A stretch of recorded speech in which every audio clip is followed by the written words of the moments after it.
Catherine here again. This time we're going to look at some exercises that we can do from a standing position. The only equipment that I've got here is a nice straightforward wall and a chair. Just something that's sturdy enough that if you're feeling a little bit wobbly, you can actually put a hand down on it just for that little bit of stability. So I'm going to start out with the wall. I'm going to take my hands just a little wider than shoulder width apart, take my feet back a little bit, and I'm just going to do a press up. So all I'm doing there is lowering myself to the wall, flexing my elbows out as I come, pushing back up again. From there, I'm going to go back to holding on to the back of the chair for support. If you don't need to, that's fine. You can build up to doing it without. And I'm just going to go for a side leg lift, so making sure we're nice and stable, that your tummy's tucked in, shoulders back, thinking about that posture before we start. And all we're going to do is lift a leg out to the side and back in. And that's going to work these muscles on the outside of the hip. Obviously we'd work on both sides, and we're going for about 10 of each of these exercises if we can.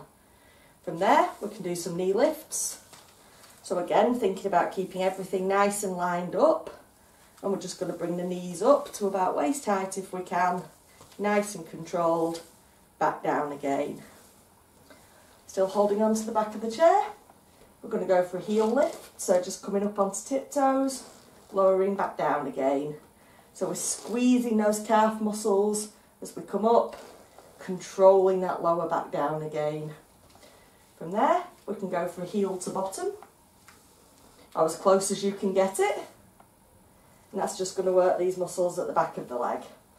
We can also go for a straight leg back, trying to keep that upper body nice and tall, and don't sort of lean forwards to get a better reach. Stay nice and tall and just bring the movement from that leg. We can also do a toe lift, so keeping the heels on the floor and just lifting those toes up. You're probably not going to get a great range of motion doing that, but you're still going to work a muscle, strengthen it, and it all comes in useful. From that same standing position, we can also go for a bit of a side bend again, like we did sat down. And we can also do any of the arm exercises from a standing position once we feel confident. Have a go, let me know how you get on. Get active.